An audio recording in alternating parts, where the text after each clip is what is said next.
There's no place anymore for whole numbers or old values. No place for us. But like it or not, we're still here. Val Riggs is our leader. Call sign, Sundog. Today on the Comic Book Report, Nocterra Volume 2, Pedal to the Metal. Stick around and check it out.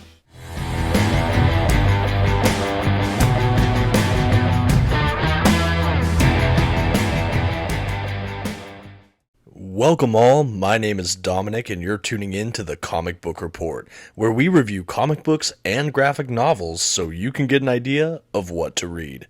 Today we're taking a look at the much anticipated Volume 2 for Scott Snyder and Tony S. Daniels' Nocterra. But first, some quick facts about today's collection. Nocterra Volume 2 has a story by Scott Snyder and Tony S. Daniel, and is also illustrated by Tony S. Daniel. This collection was first published by Image Comics in 2022. The volume today collects Nocterra issues 7 through 11 and Nocterra Special Blacktop Bill. This standard-sized trade paperback comes in at 144 pages.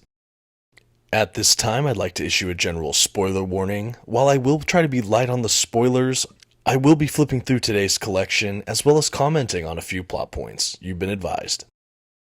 Alright, and here's our first look at today's collection. As you can see, it has Val Riggs on the cover here. This is Nocterra Volume 2, and it picks up shortly after the conclusion of Volume 1. I think I've said it before, but I really do believe Image Comics produces some of the best trade paperbacks. The paper stock in this is a nice glossy print, and the volume itself is standard size. And as we look at the back cover here, I gotta say I love the red in this cover. It's a very vibrant, nice looking book. And the spines match, which is always a plus for the bookcase. And as we go ahead and make our way into the collection itself, I just really like how this is put together. Like I said, it's a very basic trade paperback, but hey, even the simple things when done excellently are worth commending. And it was really nice to have a collection that began with a previously on, since it has been a few months since I read and reviewed Nocterra for my channel. So the first story we get is actually that Blacktop Bill special, and it was a good addition to this collection. The story of the special has two characters discussing the character of Blacktop Bill and what his origins may have been. And as readers, we're treated to a visual depiction of what those origins may have been. They're graphic, gruesome, and kind of horrible, but we get a good insight into who this character is, or at least who he seems to be. Wow, even from this first issue, I'm really just reminded how gorgeous Nocterra is. The art throughout the entire collection is stunning, and it's some of the best work I've seen Tony S. Daniel do, period, and I love so much of his art.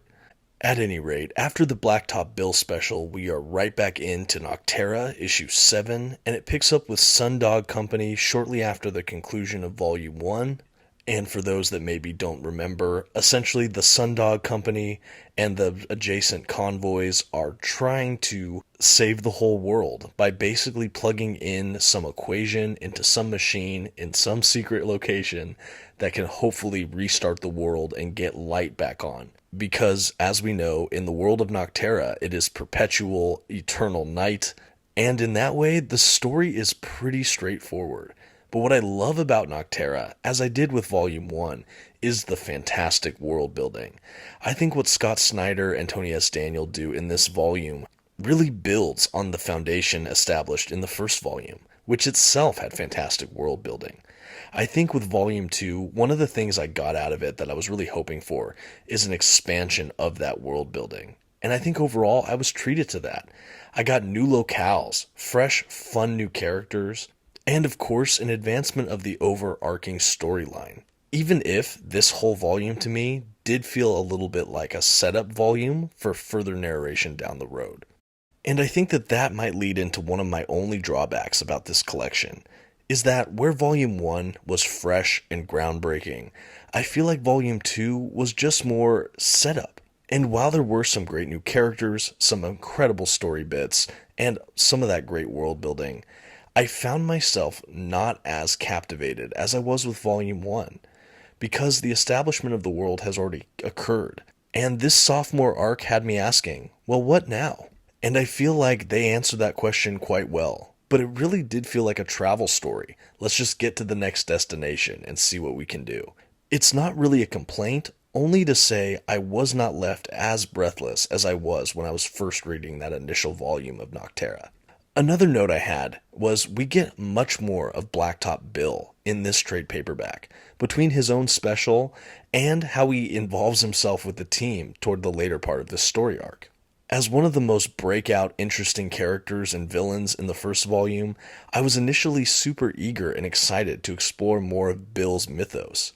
I feel like overall the payoff did leave me slightly less captivated with him overall.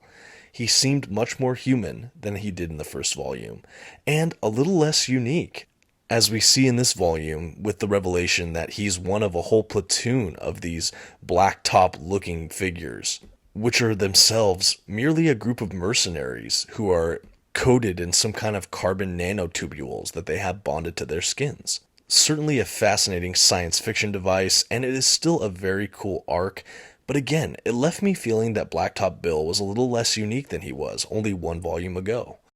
Beyond that, however, I have only high praise for Nocterra Volume 2, Pedal to the Metal. As I mentioned at the top, this is some of the best pencil work I've ever seen from Tony S. Daniel, and the color work that accompanies it is absolutely jaw-dropping. And while the story is still fun, I think what's really great is how much we get to settle in with some of these characters. There was a lot more still moments as well as action-packed development moments for almost all of the characters we see in the cast. And I really loved how Snyder really got to delve into more of who these characters are, what their motivations are, and certainly what their value systems are. Having all that rich character work accompanied by that gorgeous art, and with the incredible world building that, as I said, just gets deeper and deeper. I finished the second volume and am happily eager for Volume 3. I also think that some of the new creatures we got to see in Volume 2 were very fun. We also have an exploration of who the real villains are in this series and what their plan may be, which I enjoyed. And this trade collection even ends with a beautiful cover art gallery. Who could ask for more? I really hope the sales and interest for Nocterra keep going strong, and that maybe down the line we can get a deluxe edition or omnibus for this incredible series. And now, I think it's time we give today's collection a grade. For art that just appears to get more and more beautiful with each issue, along with the best world building you can find on the comic shelves today, with a storyline that is gripping, if not quite as good as the previous volume, The Comic Book Report gives Nocterra Pedal to the Metal Volume 2 a B. This is still a recommendation for me, and I'm happily continuing this series, eager for the next volume to come out in the months to come. Have you read Nocterra? Let me know in the comments below, and until next time, this has been the Comic Book Report. Thank you so much for stopping by, and have a good one.